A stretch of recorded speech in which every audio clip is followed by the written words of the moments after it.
मेरा नाम डॉक्टर राजेश पांडे, प्राचार्य जौनपुर डिस्ट्रिक्ट में कार्यरत हैं सर। और राजनीति के मुद्दे पे थोड़ा सा 5 मिनट आपका समय हम लेंगे। तो शुरुआत कर रहा हूँ। सर्वप्रथम हमारे परम आदरणीय गुरु विजय मिश्रा जी, जिसके ऊपर इतना अंकुश नहीं था, लेकिन उनके ऊपर इतना केस लाद दिया गया है, उभरने योग्य नहीं है। मैं निवेदन करता हूँ, कोर्ट से भी, अदालत से भी निवेदन करता हूँ। भगवान ने तो 14 साल ही त्याग किया था, तो इससे ज़्यादा त्याग उनको क्या न करने का मिले। वो ब्राह्मणों के मसीहा थे, जिन्होंने किसी गरीब के साथ अगर कभी भी शादी विवाह में कोई अपना कष्ट सुना दिया, तो ऐसे जनपद में प्रथम व्यक्ति विजय मिश्रा जी हैं कि जो दान पुण्य करने में कर्मठ हैं। बाकी जितने हैं, कभी 5 रुपया उनसे मांगने जाइए तो कहेंगे अपने चपरासी से बाहर निकलवा, कहवा देंगे, कह दीजिए नहीं है।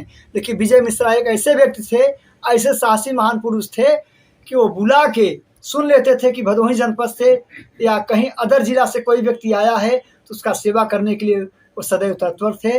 उनके लिए न्याय की याचना मैं कर रहा हूँ कि अगर संभवतः ऐसा कुछ आरोप ना हो, हम रमेश जी को संसद के लिए चयन करना चाहता हूँ। रमेश कुमार बिंद जी सबसे बेटर हैं, आध्यात्मिक व्यक्ति हैं, धर्म से उनका लगाव है, कर्म से उनका लगाव है, इंसानियत है। जिसके अंदर इंसानियत है उसी को यह पद दिया जाए, ऐसे लोगों को ना दिया जाए कि वो गिरवी रख दें। और हमारा देश तो ऐसे सोने की चिड़िया कहा जाती थी, आज वह देश सोने की चिड़िया कहने में लज्जा लगता है। स्वर्ग सी नगरिया महान जिन बेचे, सोने के चिड़ैया का जान जिन बेचे।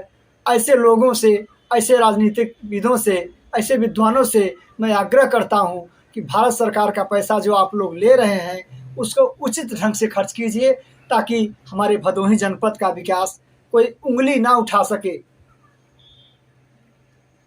प्रश्न रहा कौन टिकट पाए, कौन टिकट ना पाए, इसके लिए मैं किसी का विरोध नहीं कर रहा हूं, लेकिन एक चीज़ का मैं चैलेंज कर रहा हूं कि संसद का टिकट अगर मिले तो रमेश कुमार बिंद जी को मिले, मस्त राम को ना मिले। ये भाजपा के नाम पे केवल फायदा ले रहे हैं और मीठी मीठी वचन बोल के आज तक कभी दर्शन क्षेत्र सूर्याओं में नहीं दिए। मैं का एकदम मिलना चाहिए, एकदम मिलना चाहिए। वो ब्राह्मण विरोधी नहीं है, जात विरोधी नहीं है, वो सबसे परे है। ऐसे व्यक्तियों को क्यों छाटा जा रहा है जो क्रिमिनल हैं, जिनके पास धनवान है, जो धन से संपन्न है, उन्हीं को टिकट दिया जा रहा है। तो क्या वो किसी माने में कम है? वो कम नहीं चाहते हैं। ये तो उनकी बेवकूफ़ता है। पहले अपने अंदर झांकें कि तुम टिकट दे रहे हो, गोपनीय ढंग से दे रहे हो, किसी पैसा लेके टिकट। हम अपने जीवन में 42 साल की उम्र में अनुभव किए हैं कि सब, चाहे बसपा हो, चाहे सपा हो, चाहे कांग्रेस हो, ये लोग पैसा लेके टिकट देते थे। लेकिन अभी हमारे सानिध्य में यह बात था कि ये लोग टिकट लेके पैसा नहीं देते हैं, लेकिन ये भी एक कर्म करना शुरू कर दिए हैं। पता चला कि योगी मोदी तक यह सूचना पहुंचता है कि नहीं पहुंचता। टैरिफ इतना महंगा कर दिए हैं कि मोबाइल चलाना दुर्लभ हो गया है। बताओ, क्या छोटी मोटी बात क्या मोदी जी आके गली गली ग्रामीण क्षेत्रों में पता करते हैं? ये जो इनके चुगलखोर हैं, मैं एक शेर आपको बोलना चाहता हूँ। 4 कदम चोरों से, 4 कदम चोरों से, 14 कदम लतखोरों से और 74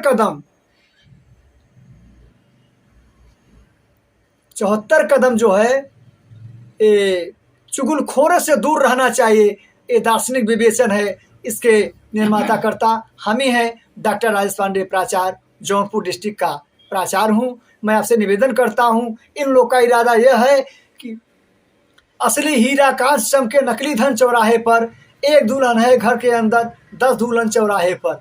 आज के सीता दर दर भटके, अपनी लाज बचाने को एक राम को ही नजर नहीं आए, 10 रावण चौराहे पर। आप यकीन करके देखिए, एक राम कहीं नहीं झलक रहा है, लेकिन चौराहे पे जब चुनाव का माहौल बन जाता है तो जो औंठे छाप हैं वो ज़्यादा बोल के स्पष्ट निकल जाते हैं। और जो बड़े लोग रहते हैं, बुद्धिजीवी लोग रहते हैं, तो शास्त्र का विधान है कि बुद्धिजीवी लोग फालतू बात नहीं बोलते, उसको ग्रहण कर लेते हैं, संतोष कर लेते हैं। इसलिए हमें यह भी मालूम है कि मूर्खों से भी ज्ञान मिलता है। हमें यह भी ज्ञान है कि मूर्खों से भी ज्ञान मिलता है, लेकिन ऐसा प्राविधान हमारे समाज का उत्थान कर रहा है, पतन कर रहा है।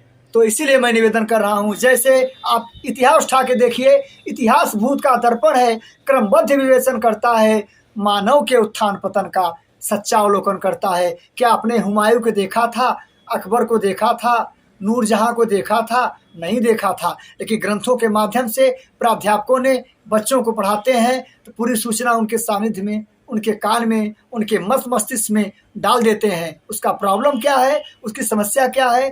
कारण यह है कि जो ज्ञान में बातें आती हैं वो अनुभव नहीं आता, और जो अनुभव में आता है वह बुद्धि में नहीं आता, जो बुद्धि में आता है वह अनुमान में नहीं आता।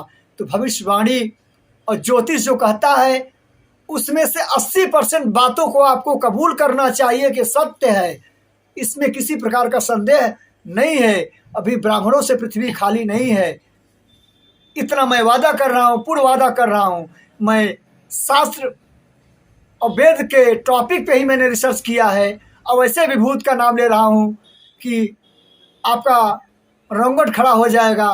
परम आदरणीय हमारे स्मरणीय गुरु डॉक्टर बी पांडे, जो कि जिनके अंडर मैंने KNPG के प्रोफेसर थे, दर्शन शास्त्र के विभागाध्यक्ष थे, मैं उनके सानिध्य में PhD किया। ऐसे अपने परम आदरणीय गुरु को दीर्घायु होने की कामना करता हूँ, जो कि वाइस चांसलर भी हो चुके हैं। ऐसे परम आदरणीय गुरु को मैं कोटि कोटि वंदन करता हूँ, उनके चरण में अपना मस्तक झुका के प्रणाम करता हूँ।